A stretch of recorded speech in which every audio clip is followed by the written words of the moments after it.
Assalamualaikum warahmatullahi wabarakatuh. Welcome back to my YouTube channel Nila Forensic English Family. Hari ini kita kembali lagi ke serial perkuliahan forensik. Hari ini kita akan membahas pengenalan ilmu kedokteran kehakiman atau forensik. Bersama saya, Dr. Nila Nirmalasari, MSc SPFM. Dalam menyelesaikan suatu perkara pidana, terutama pidana, tidak jarang para penegak hukum membutuhkan bantuan para ahli dalam bidang tertentu. Terutama untuk bidang kesehatan dan kedokteran, tentu ahlinya adalah dokter. Adapun definisi ilmu kedokteran forensik yaitu cabang spesialistik ilmu kedokteran yang mempelajari pemanfaatan ilmu kedokteran untuk kepentingan penegakan hukum serta keadilan. Ada banyak sinonim forensik antara lain kedokteran kehakiman, legal medicine, medical jurisprudence, forensic medicine, clinical forensic, pathology forensic. Akan tetapi, forensik tidak sama dengan hukum kedokteran atau medical law. Adapun tahapan tata laksana penyidikan perkara pidana, yaitu pertama, penyidikan oleh penyidik atau polisi atau kemudian dua, penuntutan oleh penuntut umum atau jaksa, kemudian pemeriksaan di sidang pengadilan oleh hakim. Bantuan dokter meliputi pertama, memberikan keterangan, pendapat, dan nasihat. Ini sejak penyidikan pertama sampai sidang pengadilan. Kedua, melakukan pekerjaan teknis, meliputi pemeriksaan TKP, pemeriksaan korban hidup mati, pemeriksaan tersangka, pemeriksaan penggalian jenazah, pemeriksaan benda-benda yang diduga berasal dari tubuh korban. Mengapa sih forensik ada? Di masyarakat kerap terjadi peristiwa pelanggaran hukum yang menyangkut tubuh manusia. Sejarah kata forensik berasal dari kata forum. Ini berawal dari cerita Yunani.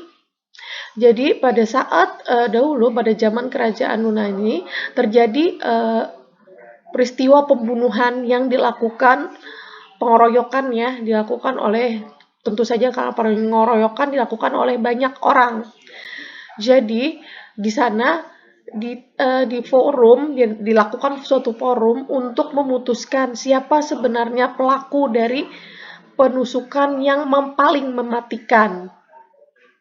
Jadi untuk mengetahui siapakah pembunuh dari korban karena banyak yang pelakunya ya. Jadi penusukan manakah yang paling mematikan? Untuk itu perlu diadakan forum atau perkumpulannya. Asal kata forum inilah yang dijadikan kata forensik. Bagaimana pelaksanaan forensik ini? Yaitu dengan memanfaatkan ilmu secara optimal dan penuh kejujuran dalam hal pemeriksaan terhadap korban hidup, korban mati, atau bagian tubuh korban manusia atau yang diduga bagian tubuh manusia. Apa sih fokus kita? Jadi ini yang paling penting yaitu fokus kita apa sih pada saat pemeriksaan forensik. Pertama, menemukan kelainan. Untuk itu kita perlu tahu bagaimana normalnya sehingga tahu apakah itu kelainan atau bukan. Kedua, waktu terjadinya kelainan atau kematian. Ketiga, sebab cedera atau kematian, sebab mekanisme kematian, serta terakhir yaitu identifikasi atau pengenalan. Untuk bisa membahas tentang forensik lebih dalam, seseorang perlu mengetahui tentang autopsi forensik, patologi anatomi forensik, toksikologi forensik dan kimiawi forensik, parasitologi forensik, entomologi forensik, odontologi forensik, antropologi forensik, radiologi forensik, traumatologi forensik, psikiatri forensik, dan terakhir adalah laboratorium forensik. Khususnya untuk para yang ingin menulis visum et repertum, sangat diharapkan menguasai tentang traumatologi forensik dan tanatologi forensik.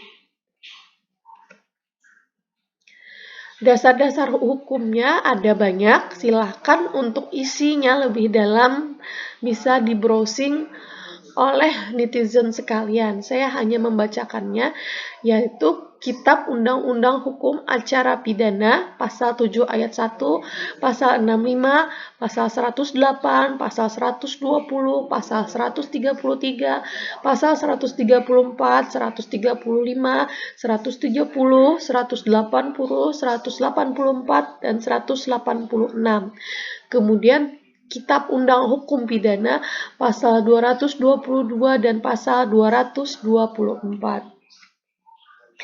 Demikian perkuliahan awal kita, mudah-mudahan bermanfaat. Jangan lupa di-share ya, dibantu share dan dibantu subscribe, di like. Terima kasih atas perhatiannya. Mohon maaf atas segala kekurangan. Wassalamualaikum warahmatullahi wabarakatuh.